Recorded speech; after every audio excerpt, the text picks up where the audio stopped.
అందరికీ నమస్కారం. మిత్రులారా, దేవుడు ఉన్నాడా లేడా? అనంత శూన్యంలో చిన్న బిందువుగా మొదలై ఉల్కలు, తోకచుక్కలు, ఉపగ్రహాలు, గ్రహాలు, నక్షత్రాలు, నక్షత్ర మండలాలుగా వ్యాపించిన విశ్వ ఆవిర్భావ సిద్ధాంతాన్ని శాస్త్రవేత్తలు సైన్స్ అంటుంటే, అసలు ఆ అనంత శూన్యంలో మొదట ఆ చిన్న బిందువు అంత పదార్థాన్ని ఉంచినది ఎవరు? ఆయనే దేవుడని, ఆయనే ఈ సృష్టిని అండం నుండి బ్రహ్మాండం వరకు తయారు చేశాడని విశ్వాసకుల అభిప్రాయం. సైన్స్ను ఒక 5 నిమిషాలు పక్కన పెడితే, మరి శూన్యంలో తొలుత ఆ పదార్థాన్ని పెట్టిన దేవుడు ఎక్కడా? పిలిస్తే వస్తాడా? వస్తే ఎలా వస్తాడు?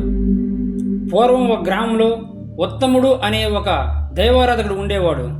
అతడు నిత్యము పురాణ పఠనం చేస్తూ శాస్త్ర స్తోత్రాలతో ధూప దీప నైవేద్యాలతో దేవుని ఆరాధించేవాడు. పేరుకు తగ్గట్టుగానే గ్రామంలో అందరికంటే ఉత్తముడిగా ఉండేవాడు. అలా కొన్ని రోజులు గడిచిపోసాగాయి. కాలం మారింది. వర్షాకాలం ప్రారంభమైంది. వర్షాలు కూడా విస్తారంగా కురవడం ప్రారంభమయ్యాయి. ఒకరోజు హఠాత్తుగా ఆకాశం మేఘావృతమై చినుకు చినుకు గాలివానగా మారి తుఫాను ప్రారంభమైంది. ఉన్నట్టుండి వరద నీరు గ్రామాన్ని ముంచెత్తింది. గ్రామంలోని వారందరూ చిన్న పెద్ద, పిల్ల జల్లా తేడా లేకుండా తమకు అవసరమైన సామాగ్రి చేతపట్టుకుని ఆవులు, గోవులు మొదలైన వాటిని వెంటబెట్టుకుని గ్రామాన్ని ఖాళీ చేసి వెళ్ళిపోయారు. గ్రామంలోని కొందరు యువకులు ఉత్తముడి వద్దకు వెళ్ళి, అయ్యా, తమరు కూడా ఇంటిని ఖాళీ చేసి తమతో రావలసిందిగా కోరారు. అందుకు ఉత్తముడు, అయ్యా, నేను అందరిలాంటి వాడిని కాదు, నిత్య దైవారాధకుణ్ణి. నా దైవం వస్తే తప్ప నేను రాను అని చెప్పి వారిని పంపించేశాడు. కొంత సమయం గడిచింది. వరద ఉధృతి పెరిగింది. క్రమంగా ఉత్తముడి ఇల్లు మునిగిపోయింది. అప్పుడు ఉత్తముడు చేసేదేమీ లేక తన ఇంటి పైన ఎక్కి కూర్చున్నాడు. ఇంకొంత సమయం గడిచింది. అప్పుడు మరలా కొందరు యువకులు పడవల సహాయంతో ఉత్తముడి వద్దకు చేరుకుని రమ్మని అభ్యర్థించారు. అందుకు ఉత్తముడు, అయ్యా, నేను అందరిలాంటి వాడిని కాదు, నిత్య దైవారాధకుణ్ణి.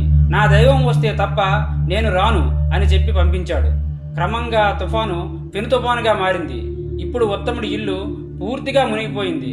ఇక చేసేదేమీ లేక ఉత్తముడు ఇంటి ముందు పెద్ద చెట్టు ఎక్కి కూర్చొని దైవం కోసం చూస్తున్నాడు. ఈలోపు కొంతమంది రాజభటులు మిగిలిన ప్రజలను రక్షించడానికి వచ్చి అతి కష్టం మీద ఉత్తముడు వద్దకు వచ్చి రమ్మని అభ్యర్థించారు.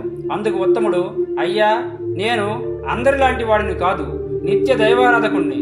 నా దైవం వస్తే తప్ప నేను రాను అని చెప్పి పంపించాడు. పెను తుఫాను భీకర ప్రళయంగా మారింది.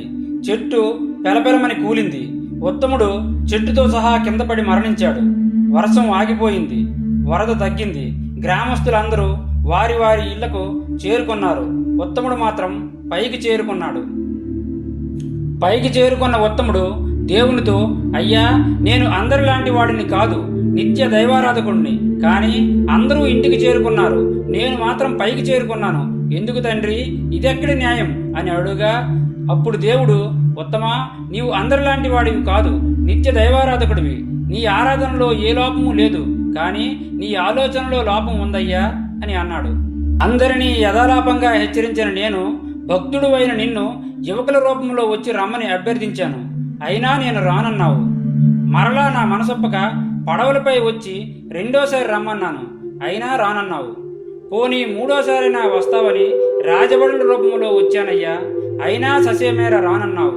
ఇప్పుడు చెప్పు, ఒక భక్తుడి కోసం 3 సార్లు వచ్చిన నాదా, 3 సార్లు తిరస్కరించిన నీదా, ఎవరిది తప్పు? ఇప్పుడు ఉత్తముడికి జ్ఞానోదయం అయింది. దేవుడు తన భక్తులను కాపాడడానికి తన రూపంలో రాడని, మన చుట్టూ ఉన్న వారి రూపంలోనే వస్తాడని తెలుసుకున్నాడు. స్వామిని మన్నించమని మనసారా వేడుకున్నాడు. మిత్రులారా, దేవుడు ఎక్కడో లేడు, మనలోనే ఉన్నాడు. భగవద్గీతలో భగవంతుడు కూడా ఇదే మాట చెప్పాడు. సర్వధర్మాన్ పరిత్యజ్య మామేకం శరణం వ్రజ, అహం త్వా సర్వ పాపేభ్యో మోక్ష ఇష్యామి మా శుచః. అన్ని ధర్మాలను వదిలి నన్నే శరణు వేడిన వారిని నేను తప్పకుండా మోక్షం ఇస్తాను. ఎందుకంటే మత్తఃపరతరం నాణ్యత్ కించిదస్తి ధనంజయ, మై సర్వమిదం ప్రోతం సూత్రే మణిగణాయవ.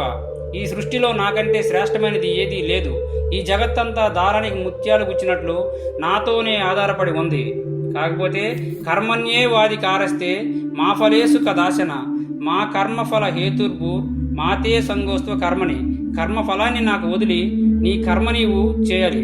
ఈ కథలో ఉత్తముడు దేవుడు పిలిస్తే వెళ్ళాలి అనే తన కర్మను తాను ఆచరించలేదు. అందుకే మరణం పాలయ్యాడు. జయ శ్రీకృష్ణ. కృష్ణ వందే జగద్గురుం.